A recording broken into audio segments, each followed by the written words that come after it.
El doctor Juan José Vergara es un reconocido especialista en innovación educativa y metodologías activas, con amplia experiencia en contextos como educación primaria, secundaria, formación profesional, educación de adultos y comunitaria. Su trayectoria lo ha posicionado como un referente internacional en la implementación de enfoques como el aprendizaje basado en proyectos, aprendizaje-servicio y estrategias de evaluación auténtica.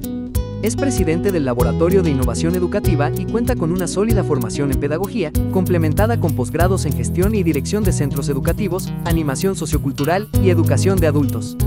Ha ocupado posiciones destacadas como profesor de intervención sociocomunitaria y maestro de la Comunidad de Madrid, siendo reconocido por su excelencia en ambas especialidades. La unión entre el prestigio de Umbrales Academy y la experiencia de Juan José Vergara garantiza un espacio único de aprendizaje e innovación educativa, ofreciendo a nuestra comunidad docente herramientas prácticas para aplicar enfoques como el aprendizaje basado en proyectos y el aprendizaje-servicio, pilares fundamentales para la mejora de los procesos de enseñanza-aprendizaje. Muchas gracias, Patricia, y efectivamente, bueno, lo primero es agradecerte a ti y a la Organización de Estados Iberoamericanos, ¿no? Pues por esta relación, ¿no? tan especial que mantenemos y que hemos tenido en relación a metodologías de aprendizaje y sobre todo también a Alfonso, ¿no? y a Paula, ¿no? Organizadores de este sueño, ¿no? Que realmente tienen, ¿no? Que es este maravilloso foro que comienza.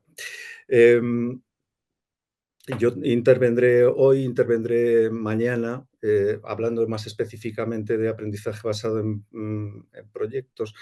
Y hoy me gustaría, bueno, apoyarme en una pequeña presentación. Si me permitís, voy a compartirla. ¿M?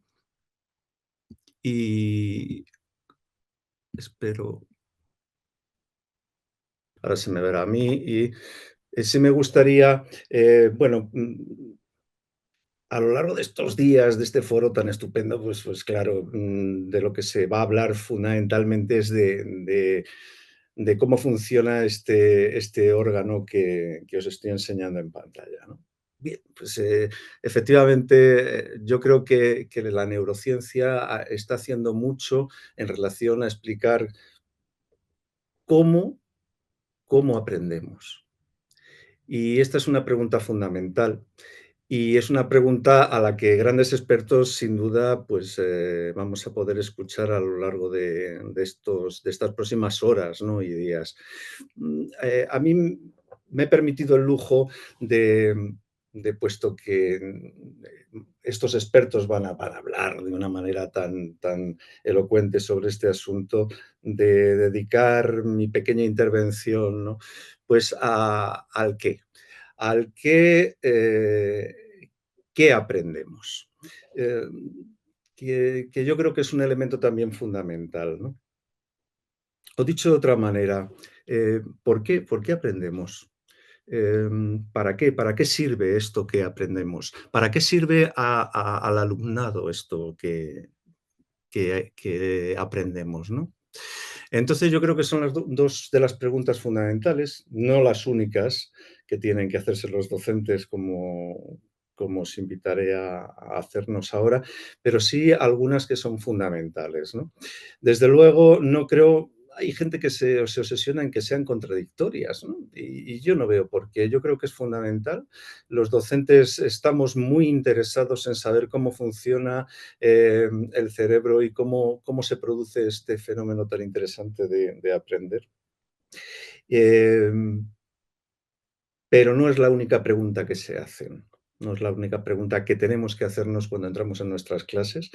Y algunas tienen que ver con el qué hay detrás de las intenciones que tienen que ver con el aprender, ¿no? Y, y hacia esto vamos. Me gustaría compartir con vosotros, fijaros, una experiencia que tuve hace algunos años. Em, Estaba formando a educadores, futuros educadores, ¿no? Y entonces utilizando pues, técnicas artísticas, ¿no? De la performance, etcétera, pues les invité a que intentaran representar mediante una acción performativa, em, cómo había sido su experiencia educativa, su experiencia de aprendizaje en la escuela, en sus años, ¿no? Hacía algunos años, claro, que habían vivido esta experiencia. Y esto fue parte de lo que obtuve.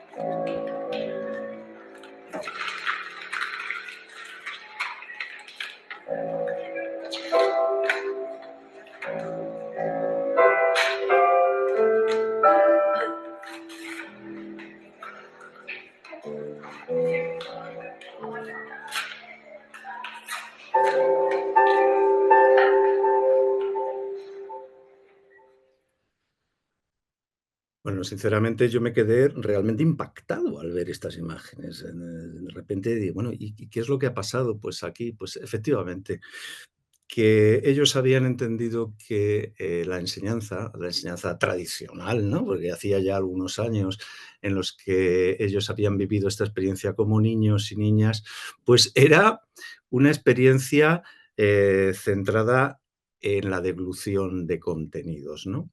De alguna manera habían vivido una experiencia parecida a la de esta imagen que os pongo, en la cual se diseccionan cuerpos como se diseccionan la enseñanza o los saberes o los contenidos, ¿no? Como partes del conjunto del saber. Bueno, yo creo que hemos cambiado mucho, pero sobre todo debemos de pararnos en una cosa, y es que efectivamente estamos aprendiendo mucho, mucho de cómo aprendemos, y eso la neurociencia, la neuroeducación está diciendo mucho, pero no son las únicas preguntas que hacen los verdaderos y verdaderas expertos en educación, que entran en sus aulas todos los días, ¿no? Una es cómo aprenden, pero otras son qué valores están detrás de, de esta experiencia que quiero hacer vivir, esta experiencia educativa que quiero hacer vivir. Y luego hay otras. ¿Qué niños tengo delante? ¿Qué niños y niñas tengo delante? ¿Cómo son? ¿Y dónde viven? Entonces, todo ello está en la base del diseño de la experiencia educativa. Una experiencia educativa que en definitiva es a la que queremos llegar cuando entramos en nuestras clases. Hemos avanzado mucho, ya no entendemos así muchos o muchas la educación, ¿no? Como esa parte diseccionada que veía mis futuros educadores, pero desde luego no es ahora debemos de plantearnos exactamente para qué educamos. Y educamos para unas personas que habitan una realidad, un mundo realmente complejo. Ese mundo complejo eh, a mí me parece que tiene que ser objeto básico de muchos de los proyectos educativos que llevamos a nuestras clases y que están debajo del para qué educar. A mí me gusta mucho entender el conjunto valorativo de cómo aprendemos en base a pues, entender que el mundo para el que estamos aprendiendo o para el que están aprendiendo nuestras alumnas y nuestros alumnos, eh, pues es un mundo desigual, es un mundo en el que no todo el mundo tiene los mismos recursos, no todo el mundo tiene el mismo acceso a servicios básicos de la educación, de la sanidad, de los bienes básicos. ¿M? Tampoco el acceso es el mismo a la tecnología, ¿no? Y ahora lo estamos viendo y se ha visto hace poco realmente con la pandemia, ¿no? O tenemos grandes emergencias, ¿no? Como el medio ambiente. Pero además no es solo esto. Tenemos que entender que acercarnos a este concepto de equidad, de justicia, tiene también que ver con generar una mirada de desigualdad existente en torno al género, en torno a las culturas, en torno a la procedencia. ¿M? Ese, esa otra parte, esa otra pata, gran parte, gran eje de la justicia muchas veces se nos olvida y yo creo que es fundamental. Y por último, también tener en cuenta que no todos en el planeta tenemos la misma capacidad de acceso a la toma de decisiones, es decir, de participar. Y cuando hablamos de participación, no solamente hablo de una participación democrática, etcétera, sino de una participación directa en las comunidades que habitamos, en las organizaciones que habitamos, en las escuelas. Entonces, todo ello yo creo que pueden ser grandes conjuntos que centran, de alguna manera, nuestros proyectos de enseñanza y y que de alguna manera conectan directamente con, o deberían de conectar, con los contenidos que debo de dar y con las personas que aprenden, ¿no? Con lo cual, yo creo que esta es una parte muy importante, que los docentes no debemos renunciar a plantearnos, a repensar antes de entrar en nuestras clases. A mí, pues, como pedagogo, pues claro, he visto decenas de definiciones sobre el aprendizaje y a mí hay una definición que realmente me llega especialmente, y es la de pensar que aprender, en definitiva, tiene que ver con cumplir los sueños. Esto sucede con los más pequeños, y también sucede con nosotros, ¿no? Es decir, cuando una niña o un niño juegan lo que están intentando es emular de alguna manera una vida que tiene que ver con sus sueños. Pueden ser un sueño fantástico, puede ser un sueño de representación, ¿no? En relación a la adultez, pero también nos sucede a nosotros. Es decir, cuando soñamos, cuando aprendemos lo que hacemos es soñar, ¿no? Y es buscar cumplir nuestros sueños. Y pienso que atendemos muchas veces a los sueños del alumnado y a los sueños de quienes aprenden, y no tanto a los sueños de quienes enseñan. Y a mí me gustaría permitirme que hagamos un pequeño ejercicio, y es que anotemos, y os invito a que lo hagáis en vuestros, en vuestras casas, en donde estéis ahora mismo, en un pequeño papel, que anotéis cuál es vuestro sueño. ¿Cuál es vuestro sueño como docente? Dicho de otra manera, ¿qué hace que os levantéis por la mañana y dediquéis vuestra vida día a día a enseñar? Porque yo creo que eso conecta mucho con cuáles son los valores que proyectamos cuando entramos en clase. Os ruego que lo hagáis. Espero que lo estéis haciendo y que anotéis y que lo guardéis para más adelante, si me permitís, ¿no? ¿Cuál es vuestro sueño? ¿Cuál es vuestro sueño como docente? Yo esto lo hago habitualmente cuando empiezo las clases con docentes nuevos, con alumnos nuevos, y uno de mis primeras clases es esto, es decirles, escribir vuestros sueños expresan cosas preciosas, expresan cosas realmente interesantes. Algunos dicen que quieren ayudar, otros que quieren cambiar, quieren hacer felices a los niños, quieren ser significativos, ¿no? Es maravilloso. Entonces lo que les digo es que ese sueño debería de guiar el aprendizaje de todo el año. Entonces les invito a que lo atrapen en un atrapasueños, que construyan un atrapasueños y que lo cuelguen encima de sus cabezas, en sus pupitres de educadores en formación. Esta es una clase en la que ha sucedido esto y ahí adentro hay un sueño y debajo está la cabeza del soñador. Y entonces les digo, y además es que tenéis derecho y el deber incluso de si delante de vosotros nos ponemos a alguien, algún docente, y os contamos algo que no tiene nada que ver con vuestra intención, que nos preguntéis, que nos interroguéis, que generemos un debate, eh, que formuléis la pregunta de: "¿Y esto qué tiene que ver con mi sueño?". Y a veces tenemos, la solución y a veces no. Y cuando tenemos la solución es fantástico porque contextualizamos el aprendizaje y a veces no.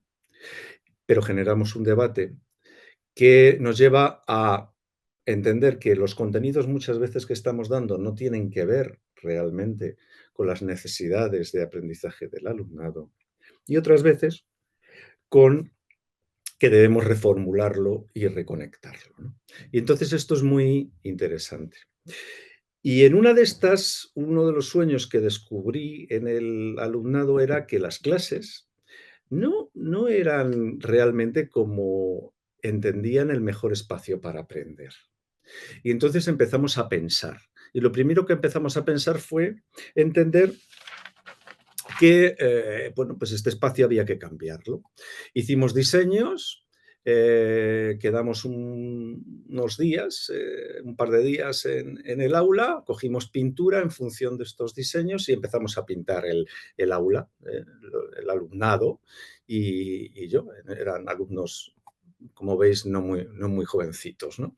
Y entonces empezamos a pintar, las paredes no les gustaban como eran y decían que necesitaban verde, que necesitaban, bueno, naturaleza, salir fuera. Y bueno, aparte de que nos lo pasamos realmente bien, fue cambiar realmente el concepto de la enseñanza, pues de alguna manera estaba haciendo que estos alumnados, por un lado, generan un entorno donde realmente consideraban que se podía aprender de una manera correcta y lo segundo es que entendíamos que estábamos generando un espacio distinto, un ritmo distinto, ¿no? Y entonces esto era muy interesante, ¿no? Surgieron ideas como que necesitábamos el cielo, necesitábamos el verde, necesitábamos las nubes, necesitábamos paisajes, y todo ello se empezó a hacer, en este caso se hizo con pintura, ¿no? Que era como, bueno, crear un entorno que fuera agradable y también un espacio de relación, un espacio comunitario, un espacio que simbolizamos como el árbol, ¿no? Ellos mismos lo solicitaron. Bueno, yo, además, creo que es un elemento recurrente, ¿no? La sombra del árbol, ¿no? Que decía Rousseau, o el último libro de Freire, ¿no? Hablando también de los árboles, ¿no? Sus recuerdos con el árbol. Y también espacios pequeños como este rosa con lunares, ¿no? Que diseñaron, en el que, bueno, eran unos espacios antiguos que estaban inservibles y que decidieron que podía ser un lugar muy acogedor como para recogerse y trabajar, ¿no?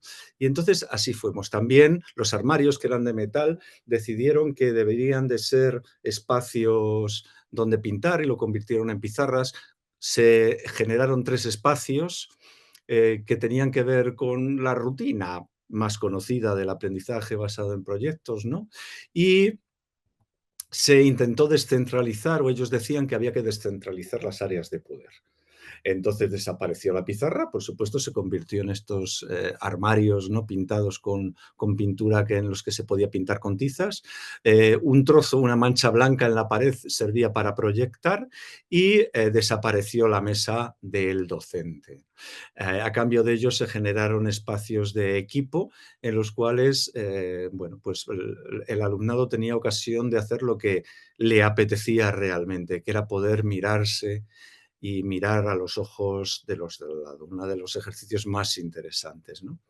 Y bueno, pues estas son los que quedaron y esto es un año después. Y esta imagen fue una imagen que me encontré, que tuve necesidad de fotografiar.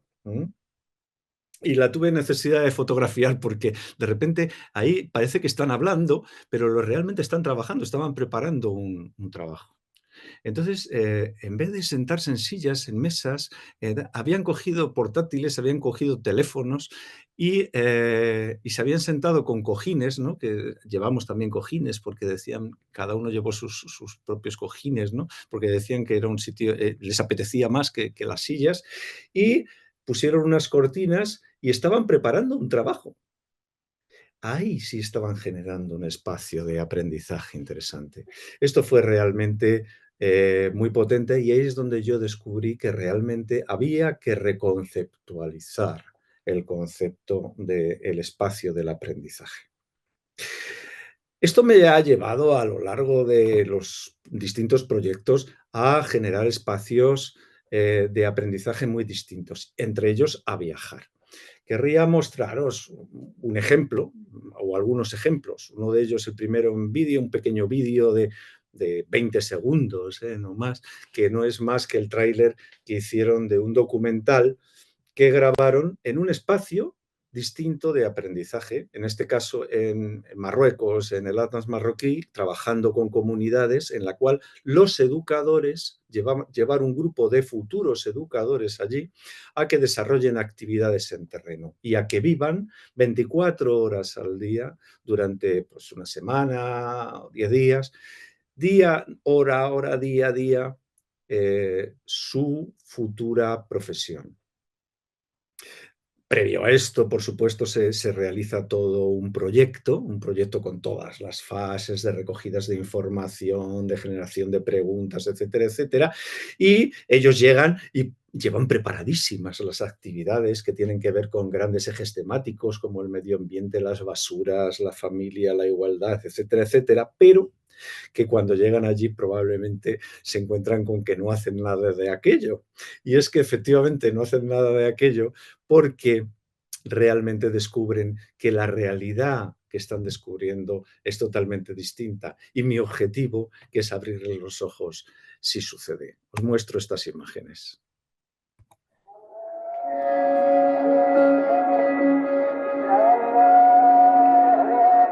Viajeras, enhorabuena.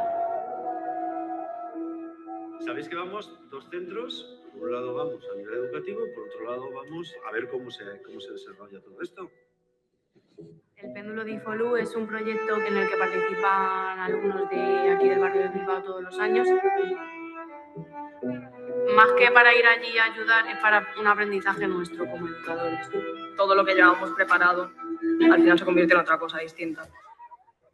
Creo que al final fue sobre todo como disfrutar y nutrirnos unas de otras. Y el ver cómo estábamos en el mismo punto de, hostia, qué chocante ha sido esto. Y poder compartir esas cosas. No aprendemos gracias a acumularnos cosas en la cabeza.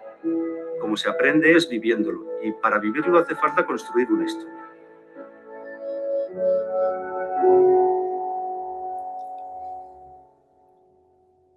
Esta experiencia, que se llama el péndulo de Folú y que no tengo mucho tiempo de desarrollar, ¿no? Porque se ha desarrollado a lo largo de... Bueno, es un viaje recurrente, en estos a lo mejor últimos 10 o 15 años, que he realizado con distintos grupos. Yo creo que cumplía una de los objetivos que me proponía. Y es que descubran algo tan sencillo como la imagen que os estoy mostrando ahora, que es la rosa de los vientos. Y es que cuando ellos llegan allí, pues piensan que el objetivo fundamental para situarse en ese espacio de aprendizaje es llevar las clases preparadas, los contenidos preparados, y todo esto es necesario. Pero para mí el gran objetivo es uno que, si no es utilizando metodologías como esta, sería muy difícil, es entender que la rosa de los vientos del aprendizaje tiene 5 puntos cardinales: el norte, el sur, el este y el oeste, y el aquí. Y el aquí, cuando les cuento esto, el aquí, y se lo cuento después de haber ido, me señalo al corazón como, bueno, como símbolo, ¿no? Y en el sentido de, o nos incorporamos como personas al aprendizaje, o decidimos qué queremos hacer con él, o lo demás no es suficiente. Por eso creo que el aprendizaje también es, o debe ser sobre todo, un cambio de mirada. En el caso de los educadores, de la formación de los educadores, sin duda, ¿no? Pero también en todos los niveles educativos. Y esto me ha llevado a entender que este es el principal encargo que tenemos que hacer. Por eso entiendo que debemos hacer algo que es fundamental, y es entender que no basta con diseñar nuestras clases atendiendo a los contenidos, atendiendo a las actividades, sino es necesario entender que tenemos que generar miradas distintas en relación a las formas de hacer. Por eso a mí me gusta decir que hay que pasar de las pedagogías activas a las pedagogías para la acción, ¿no?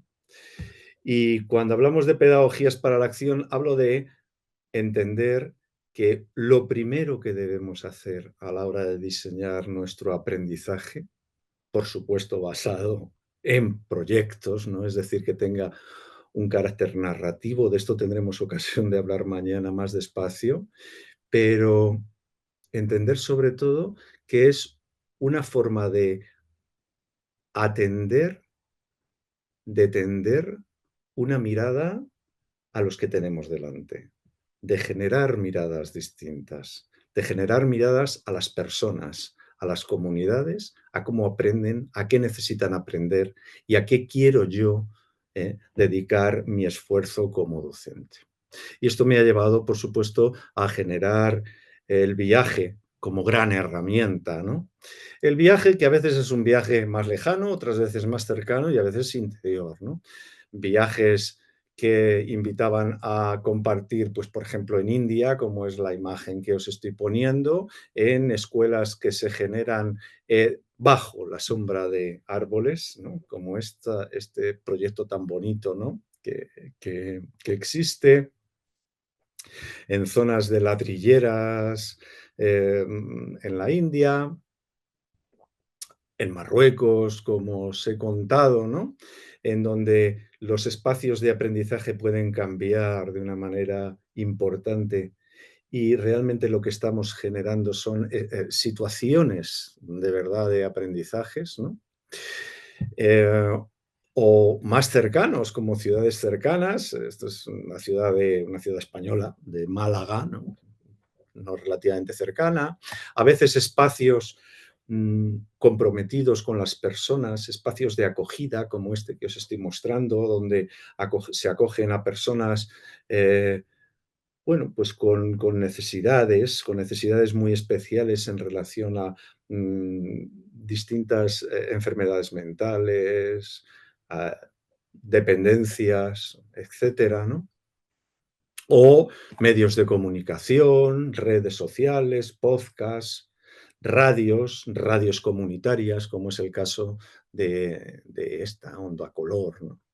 Etcétera, ¿no? También en espacios artísticos. Yo creo que el espacio artístico es realmente interesante, ¿no? Y sobre todo el espacio del arte contemporáneo, ¿no? En la medida en que genera experiencias. O colegios.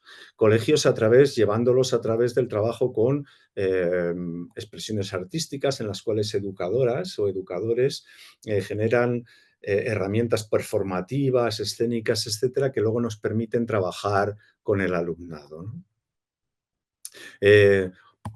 O simplemente generando instalaciones como esta que estamos viendo ahora, con más pequeños, que pues, generan proyectos como el Muro de la Diversidad, ¿no? Que estábamos trabajando, pues en este caso, la procedencia, la diversidad, la identidad, ¿no? Con niños de 2 años, 3 años, a 8 años, 12 años, ¿no? Es decir, lo que en España se llama infantil primaria. Espacios de juegos de rol, trabajando sobre poblaciones, sobre identidades, sobre lugares o incluso generando espacios lúdicos, espacios de aprendizaje a través del contacto multicultural. En este caso estamos haciendo una fiesta, ¿no? Es una fiesta de familias en las que se invita a las familias y están bailando, ¿no? Entonces, estos son los proyectos que me interesan. ¿Y por qué me interesan? Bueno, pues porque realmente son proyectos que vuelven a las preguntas que estaba realizando al principio. Y que la primera es que rompen con el concepto de escuela. Creo que la escuela tiene poco sentido si intentamos mantenerla desde un punto de vista tradicional. Por supuesto, sabemos muchas cosas de que son incorrectas en las que se estaban haciendo antes y que el cerebro no aprende así. Pero también es cierto que tenemos que entender que estos son grandes piezas que tenemos, que el docente como experto en educación es el que sabe mover para generar espacios que permiten el aprendizaje. De alguna manera tenemos que ser capaces de levantar al alumnado de las sillas y sacarle a la realidad. Y yo creo que para esto es fundamental enfoques que entiendan narrativamente el aprendizaje. Esto no quiere decir que no haya que atender a los contenidos curriculares, yo creo que son fundamentales, pero esto no basta. Es necesario que los contenidos curriculares se pongan al servicio del aprendizaje. Esto me lleva realmente a las primeras preguntas que os formulaba. Y es, bueno, ¿qué valores hay detrás de mi acción educativa? O de alguna manera, ¿qué sueño tengo? ¿Dónde están mis sueños como educador? ¿Qué alumnado tengo delante? ¿Cómo aprenden? ¿Cómo aprenden cada uno de ellos? ¿Dónde viven? ¿Cuáles son las comunidades de referencia? ¿Cuáles son las culturas a las que pertenecen? ¿Y qué contenidos curriculares debo contemplar? Y a partir de ahí, de esos contenidos, ¿cómo sirven estos contenidos para ayudar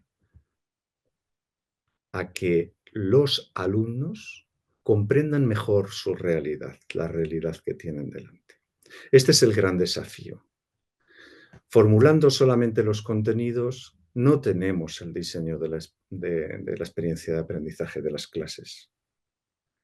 Explicando cómo funciona el cerebro en el aprendizaje tampoco tenemos solamente.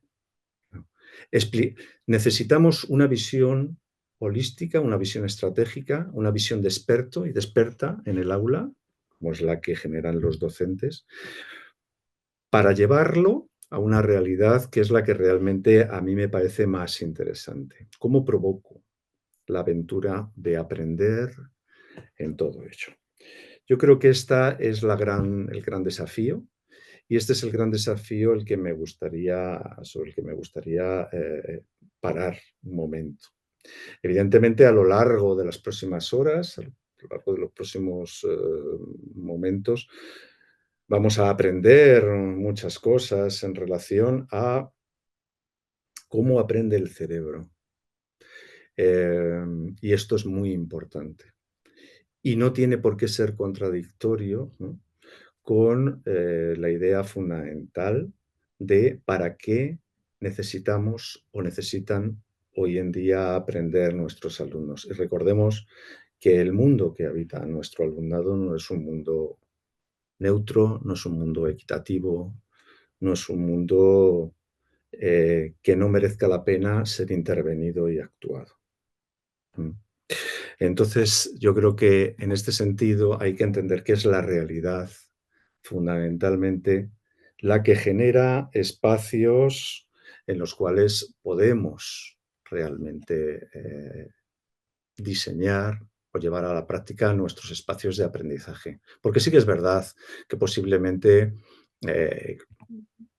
una frase que hemos escuchado habitualmente, no estaremos educando para profesiones que ni siquiera sabemos que existen. Entonces educamos en el desarrollo de competencias, en el desarrollo de habilidades que entendemos que van a servir para profesiones que existen. Y esto es cierto. También es cierto que estas habilidades, el desarrollo de estas habilidades y competencias no son distintas a las necesarias para cambiar el mundo y hacerle más habitable. Pero bueno, Pero desde luego lo que sí que podemos estar muy de acuerdo es que es seguro que estamos educando para un mundo que sí existe, que es el que existe actualmente. Un mundo, como decía al inicio, en el que existen necesidades de todo tipo. Existe un mundo en el que tenemos que trabajar la igualdad de género, en el que tenemos que trabajar eh, que existen distintas procedencias, un mundo en el que tenemos que trabajar que existen distintos accesos a los bienes básicos de consumo y que un mundo en el que tenemos que trabajar que el centro tiene que volver a convertirse la persona. Por lo tanto, yo creo que es un mundo interesante. A mí me parece que hay una frase muy, muy interesante antes de volver a nuestros sueños y es que solo haciendo cosas reales, ¿no?, sus consecuencias son reales. Es una frase de Malaguchi que recuerdo que descubrí yo gracias a una alumna, una educadora en formación, que después de terminar una exposición, pues la terminó con esta frase, la terminó con esta cita de Malaguchi. Malaguchi es un pedagogo italiano, ¿no? Realmente interesante, y que ella terminó diciendo esta frase, y cuando terminó diciendo esta frase, debo reconocer que, que tuve que felicitarla, ¿no? No tanto en el sentido de que era especialmente erudita la frase, sino en el sentido de que había realmente pillado el sentido de lo que consideraba importante o que yo podía transmitir en relación al aprendizaje. Y es que o el aprendizaje está conectado con la realidad y con el sueño del mundo en el que queremos vivir, o no tiene tanto sentido. Entonces, en este momento, y antes de terminar y ponerme a vuestra disposición, ¿no?, en este sentido de ir deprisa, ¿no?, para poderos dar el máximo de apertura a vuestras preguntas, sí me gustaría que volviéramos sueño, al sueño que habéis escrito. Ese sueño, si recordáis, os preguntaba, ¿por qué queréis dedicaros a ser docentes? ¿Por qué os dedicáis a ser docentes? ¿Por qué creéis que la enseñanza es algo interesante? Es algo a lo que decidís dedicar vuestras vidas y que volváis a ella y que penséis por un momento en cómo diseñaríais vuestra próxima clase. Que cojáis ese contenido curricular que va a ser objeto de nuestra próxima clase y que veamos qué relación tiene este contenido curricular con el sueño que pretendo y cómo puede ponerse al servicio de este sueño. Y permitidme que os diga lo mismo que le digo a mi alumnado, que si existe una conexión directa o evidente, pues fantástico, pongámonos a diseñar. Y si no, pensemos a ver qué está pasando ahí, si es que debemos curar el contenido, es decir, debemos de cambiar ese contenido, o debemos ver cómo generamos una posibilidad, un posible puente entre este contenido y nuestro sueño para hacer que el aprendizaje sea posible. Porque si no, el aprendizaje, desde mi punto de vista, ni es posible, ni siquiera muy interesante. Y en este punto me pongo un poco a vuestra disposición para generar un espacio de debate o de preguntas como me han pedido, ¿no? Muchas gracias, Juan José, por esto que nos compartes y sobre todo esta gran reflexión que estás haciendo para que realmente como docentes podamos repensar qué estoy haciendo, cómo lo estoy haciendo, qué tipo de alumnos tengo, cómo puedo realmente hacer que trasladar estos contenidos, este currículum a la realidad, a la acción. Me encanta cuando hablas de esto, de que podamos pasar de las pedagogías activas a las pedagogías de acción. Finalmente, eso es lo que nos motiva a aprender, esta curiosidad que podemos despertar en los estudiantes. Entonces, muchas gracias por todas estas ideas, estos espacios que nos muestras, estos ejemplos que nos das muy concretos de cómo. Me encantó la imagen que pones de esta silla con estas púas, buscando justamente levantar a los estudiantes del pupitre y que puedan salir a los espacios, que puedan hacer cosas diferentes, ¿no? Entonces, pues estoy un poco también dando el espacio para que puedan plantear sus preguntas, como les decíamos, si pueden por favor escribirlas en el chat para que pueda leerles alguna de ellas al doctor Juan José. Déjenme ver si ya hay alguna. Em, Están haciendo una pregunta muy interesante. ¿Qué opinas acerca de educar por medio de la risa? Ujú. Adelante, Juan José, si quieres empezar. Ujú. A mí me parece, bueno, permíteme, Patricia, que lo primero que diga es, yo creo que compartimos ese espacio porque, y esa reflexión de la pedagogía de la acción, sobre todo dando la enhorabuena al trabajo, ¿no? La conexión del trabajo que tenéis directamente en tu equipo, ¿no? Porque me parece que es Gracias. fundamental, ¿no? Y es algo con lo que estáis muy comprometidas y tú personalmente muy comprometida, los que te seguimos de cerca. Mira, Gracias. la risa yo creo que es tan fantástica, es esa herramienta tan... Mira, es que no, los animales muy poco se ríen, ¿no? Yo no sé si hay, es decir, la risa es algo tan humano, y a mí me parece, hay gente que utiliza también la risa. Yo reconozco que no soy muy bueno, utilizando la risa como gran motor de proyectos. Soy más de, en España decimos dar la patada en el tobillo, ¿no? ¿No? Es decir, como molestar, ¿no? Molestar un poco, y procuro, a veces molesto, ¿no? Pero veo con tanta envidia, ¿no? La gente que sabe utilizar el humor, ¿no? Como motor de aprendizaje y tan necesaria, ¿no? Tan Ujú. necesaria. Que me Hay parece. una frase que yo te he escuchado que mencionas en algunas ocasiones que es, solo se aprende lo que emociona, ¿no? O sea, lo que realmente te emociona, lo que realmente te motiva. Y me parece que parte de ello es también el humor y la risa, ¿no? Esto que te motiva a hacerlo, puedes tener resultados extraordinarios también. Me voy a permitir hacer otra pregunta que están planteando acá. Permítanme un segundo. Dice, ¿cómo hacemos con los alumnos que no les gusta aprender a través de juegos e interacción, sino de una forma estructurada y formal? Me voy a permitir hacer un comentario de lo que tú mencionabas en alguna parte de la ponencia, que nos enfrentamos a diferentes estudiantes, ¿no? O sea, cada uno tiene sus personalidades, pero bueno, aquí el experto eres tú, solamente quería hacer mención a esto muy interesante que también planteabas. Adelante. Ujú. Sí. Por supuesto, cada uno aprendemos de distinta manera, pero no solamente eso, ¿eh? Yo creo que a mí me ha pasado, esa pregunta yo la he escuchado muchas veces, ¿no? Es decir, ¿qué pasa Ujú. con el que no quiere aprender por proyectos? Me lo han preguntado directamente, ¿no? Mira. Ajá. Y es verdad. Y, y digo, qué pena, ¿no? Qué pena. Qué pena que no queramos aprender por proyectos, porque eso significa que hemos aprendido.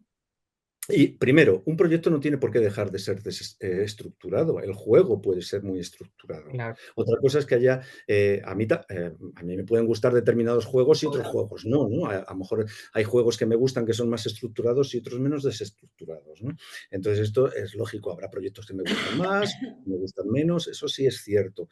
Pero el proyecto como tal no tiene por qué ser desestructurado, puede ser muy estructurado. Ahí tenemos los proyectos STEM, por ejemplo, ¿no? El modelo de Ujú. proyectos STEM suelen ser muy estructurados, genera hipótesis, valídalas, etcétera, etcétera, y sobre elementos además muy científicos, y son muy estructurados.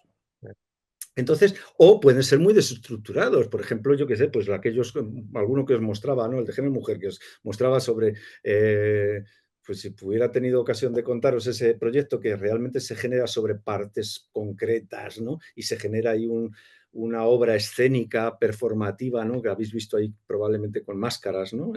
Ujú, Que en un ujú. colegio lo hemos llevado a algunos sitios, a algunos colegios y tal, pues, pues es muy desestructurado.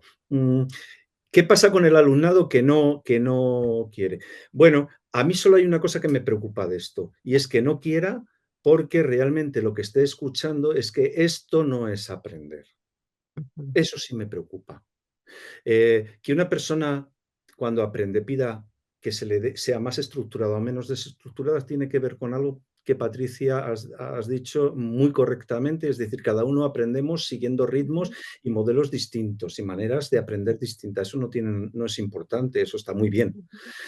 Lo que me preocupa es que haya alguien que diga, no, no, es que esto no es aprender. Es que aquí cuando aprendemos, yo recuerdo algunas familias que han llegado trabajando en metodología de proyectos, y si todo esto está muy bien, pero ¿cuándo les vas a enseñar algo? Ujú. Y que están aprendiendo y mucho. Lo que pasa es que no están aprendiendo como tú crees que tiene que aprenderse, como a ti te han explicado que tiene que aprenderse, que, que es una cosa muy antigua. Permíteme Claro, solamente un segundo que ponga un ejemplo. claro, claro. Espero no ocupar espacio, y es, a mí me gusta mucho poner este ejemplo del médico, ¿no? Es como si cuando vas al médico, te toca y dices, oye, pues lo que tienes es una apendicitis y hay que operar.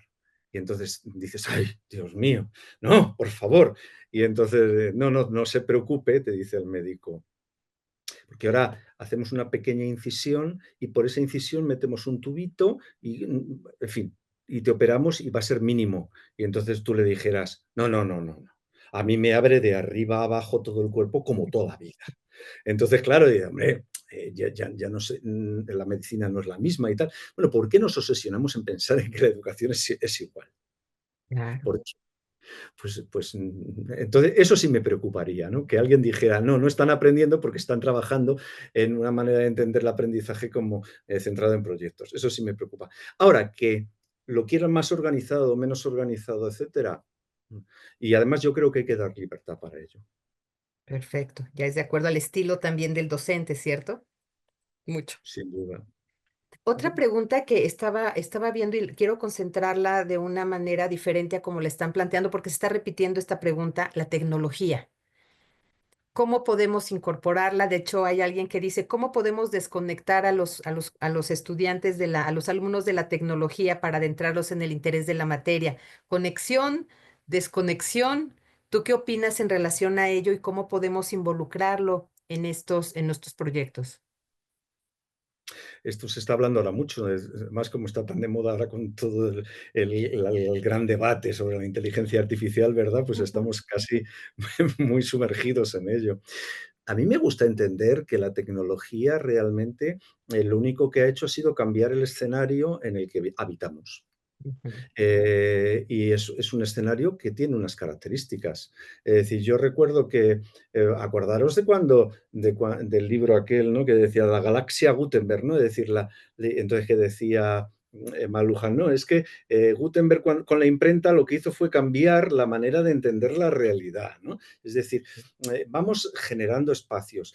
Pasó con las redes sociales y pasó antes con la tecnología. Ahora pasa con la inteligencia artificial y seguirá pasando. Es decir, la batalla es decir sí o no, desconectar o no desconectar, pues en algunos casos sí, en otros no. Esto es como ujú, todo, ¿no? Es decir, cuando se convierte en algo patológico, habrá que intervenir sobre ello, pero evitándolo no conseguimos no intervenir, sino lo que conseguimos es ignorar. Entonces ujú, tenemos que ser ahí cuidadosos. Yo recuerdo, fijaros, ujú, cuando se discutía, ¿no? Yo trabajé mucho en educación de adultos y se discutía si había que trabajar o no fuera de las redes sociales. Eran las primeras redes sociales. Y entonces decían algunos, no utilicemos las redes sociales para intervenir, hay que intervenir en los barrios, ¿no? En ujú, educación de adultos o de adultas. Y entonces, claro, pero resulta que luego descubrimos que realmente donde se estaban generando grandes problemas eran las redes sociales. Poco después empezaron a educadoras y educadores abrirse perfiles en las redes sociales para poder intervenir con las gentes donde podía haber problemas. Eso era interesante. Probablemente suceda con todo.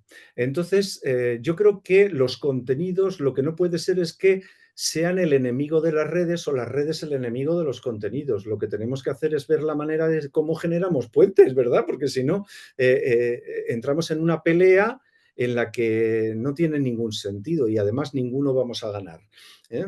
La realidad es distinta, llevamos celulares en el bolsillo, llevamos el mundo en nuestros bolsillos, pues habrá que intervenir en el nuevo mundo Claro. que tenemos, ¿no? Hoy en día leemos un libro y a mí me gusta mucho porque soy de libros físicos, ¿no? Me gusta mucho también de alguno de digital, pero alguno físico, ¿no? Y los lees muchas veces con el celular al lado y determinadas cosas las miras en Wikipedia, ¿no?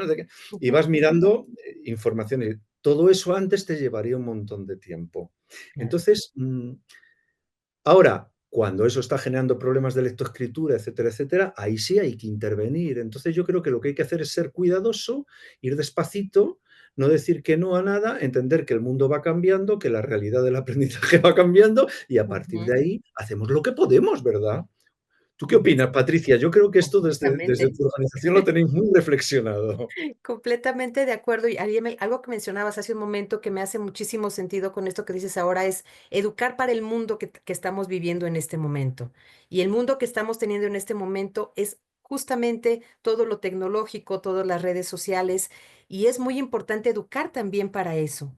Educar y sobre todo que sepan distinguir, que es un tema también muy importante entre una fake news y lo real, ¿no? Entonces, entre esta imagen que se vende a lo mejor de un prototipo de persona perfecta que come lo mejor en los mejores restaurantes y realmente ver qué es la realidad de lo que está pasando. Ahí no podemos ser ajenos a esa realidad. Y me parece que es muy importante más bien educar para esos contextos también y para esas realidades que estamos viviendo. Entonces, es el mundo que está ahorita tocando vivir y es un mundo que no sabemos en el futuro, como bien decías, para las profesiones que estamos educando, que todavía ni siquiera existen, pero me parece que hay habilidades y competencias básicas que sí tenemos que desarrollar. Y mucho de ello me parece que hemos venido trabajando fuertemente en las habilidades blandas, en las habilidades socioemocionales, que sin duda esos van a reforzar. Les comparto brevemente con esto que comentas también. Nosotros hace unos meses tuvimos un encuentro de la vinculación que hay entre la inteligencia artificial y la inteligencia emocional. Y cómo cómo ver y darnos cuenta si realmente emocionalmente estamos preparados para toda esta tecnología y nosotros poder manejar la tecnología, que la tecnología no nos maneje. Entonces, yo creo que viene un trabajo desde ahí y yo creo que la labor docente en este sentido es bien importante. Bueno, no me voy a ampliar más en eso porque tenemos ya poco tiempo para poder concluir, pero algo muy importante que veía también en las preguntas y que me parece importante de retomar es los padres, cómo involucrar a los padres, tal cual la consulta dice de esta manera. ¿Puedo trabajar un proyecto todo el ciclo escolar como permanente involucrando a los padres? ¿Les puedes dar algunas ideas, algo que pudieras desde tu experiencia compartirles, Juan José? Mm, A mí me salen dos temas. Un tema es, yo sí es verdad como experiencia, y además experiencia enriquecedora, y es que algunas veces directores, amigos, ¿no? Que dicen, oye, vamos a hacer un trabajo de aprendizaje, un taller de aprendizaje basado en proyectos para mi colectivo, y recuerdo que me decían, sí, pero y luego por la tarde te quedas y hablamos y se lo cuentas a las familias, porque es importante que las familias se den cuenta de que lo que estamos haciendo es importante y no estamos haciendo naderías, ¿no? Entonces yo creo que esto sí es importante. Y la otra parte, la otra reflexión que yo creo que sí es más potente es, a mí me gusta mucho el concepto de que no educan las escuelas, educan las comunidades. Ujú, Y las escuelas son parte de esa comunidad. Eh, Tenemos la suerte de que las escuelas tienen técnicos en educación, ujú, expertos en educación, que son capaces de manejar todos los dispositivos que tenemos allí en las propias escuelas y también todos los dispositivos comunitarios. Tenemos una hoja de ruta que está marcada por los estados, por los departamentos, ¿no? Que tienen que ver con los contenidos curriculares, en fin, y la organización de la enseñanza. Y tenemos también la experiencia de cuáles son las necesidades que detectamos por las que queremos involucrar, ¿no? Involucrarnos. Ujú. Y con todo eso le damos una solución. Entonces, no tiene sentido que el aprendizaje sea solamente de tal a tal, de tal hora a tal hora en la que el niño está en la escuela y luego en la familia no trabaje igual, sino que la familia tiene que estar involucrada.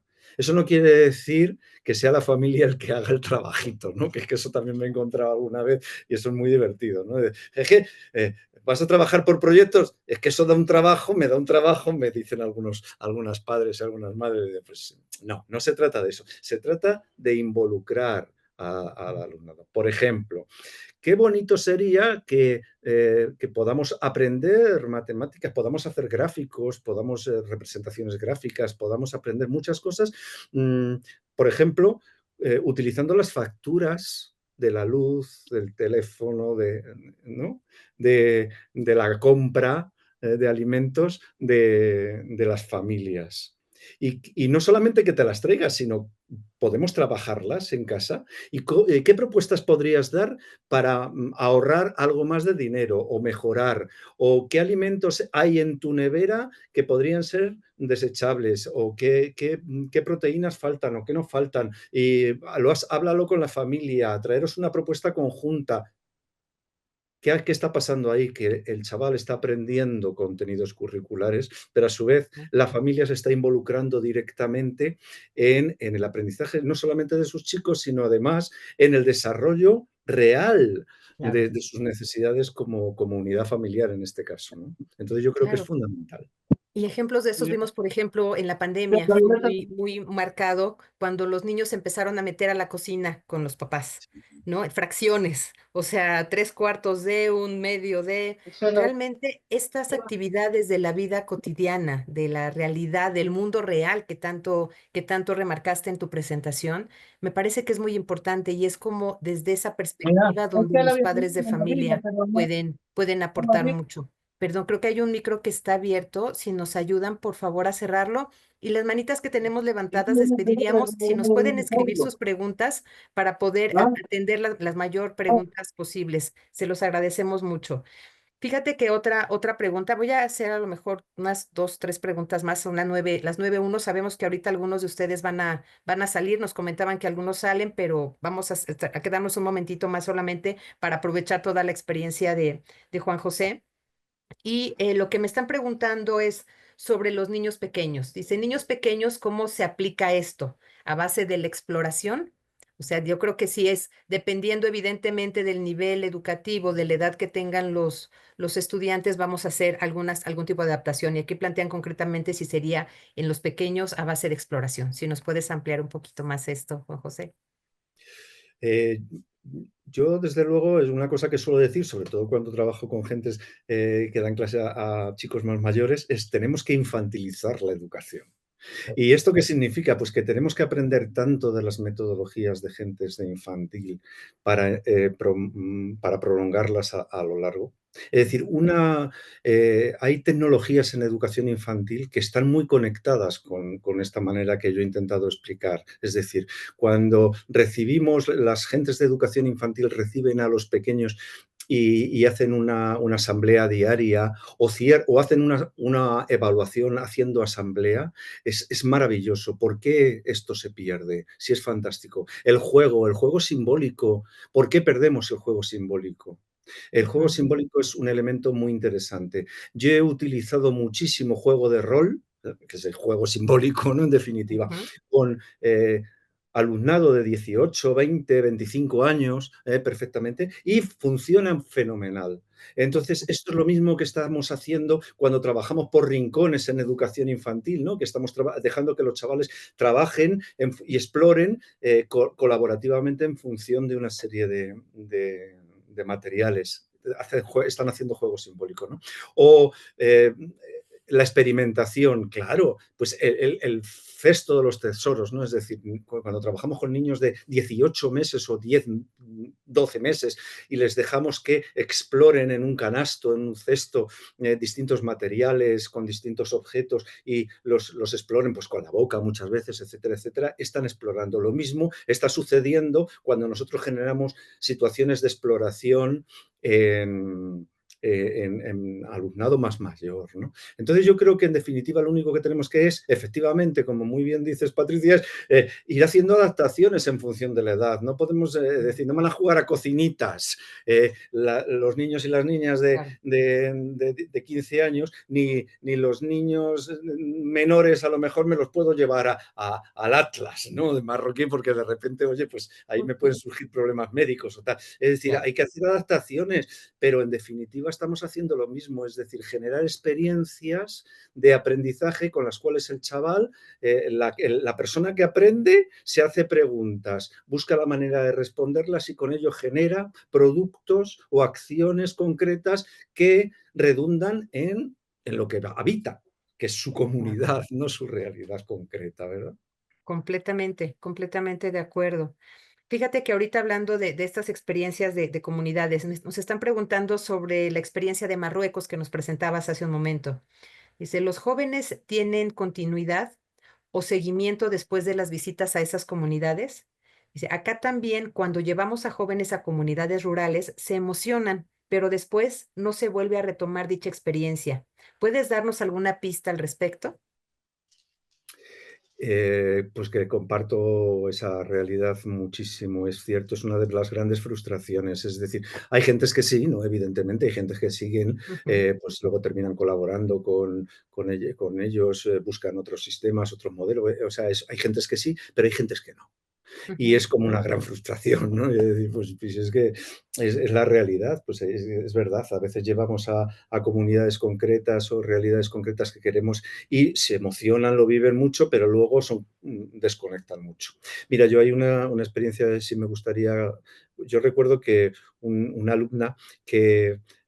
alumna mayor, que vivió esta experiencia y cuando llegó a casa volvió a Madrid y entonces le dice la familia, le entró, claro, todavía con las imágenes allí de haber estado viviendo una semana, ¿no? En esas situaciones y vivió y le dice la madre, ¿qué tal te lo has pasado? ¿Te lo has pasado bien?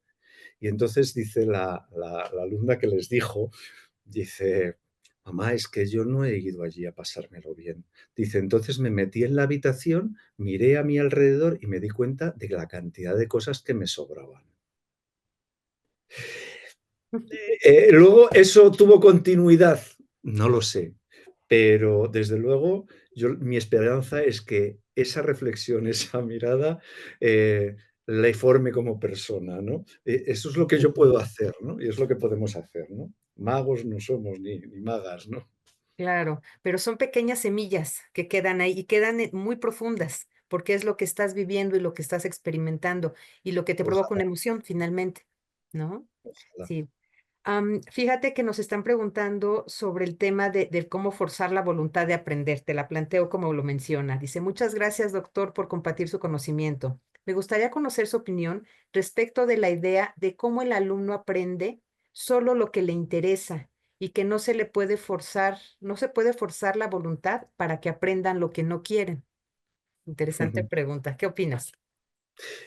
Sí, bueno, sobre esto iba a hablar un poquito más mañana, ¿no? Claro, Ok. lógicamente, porque tiene mucho que ver con el tema del proyecto, pero déjame que sí Ujú, diga como una cosa ahí es, yo creo que sí debemos, yo creo que sí que hay que actuar, pero actuar ujú, no es forzando, actuar es detonando. Yo creo que hay que ujú, generar detonantes del aprendizaje, es decir, sí podemos generar espacios o situaciones que inviten al alumnado a que no se quede quieto, a que algo esté pasando, como en las buenas películas, ¿no? De esto hablamos ujú. más despacio, si me permiten mañana, pero es un poco, entonces yo creo que esta parte del detonante, yo creo que sí es muy, yo creo que es muy importante, ¿no? Es decir, ver qué papel podemos jugar nosotros a la hora de generar, bueno, pues espacios en los cuales, oye, pues esto me genera preguntas o esto me genera una necesidad de actuar, ¿no? Y entonces a partir de ahí, eso es el obligar a que se genere una situación de aprendizaje, ¿no? Y bueno, yo creo que son elementos que realmente que están un poco en la base. Es que tengo dificultades para ello. Bueno, es que a lo mejor no hemos dado con el detonante correcto. No Claro. todo el mundo necesita el mismo tipo de detonantes, o sea que quiero decirte que luego todo esto es un tema de ensayo y error. Quiero decir que evidentemente yo no niego las dificultades, y es que la profesión de docente es una profesión muy Sí, difícil y muy poco valorada. Entonces completamente. debería de valorarse muchísimo más. Completamente. Y como bien lo mencionabas en el título de la ponencia, es un arte, realmente, ¿no? Fíjate que con esto, y me gustaría ir cerrando ya, con esto que mencionas, alguien lo llegó a mencionar en el chat en algún momento de la presentación, lo que hace CONAFE.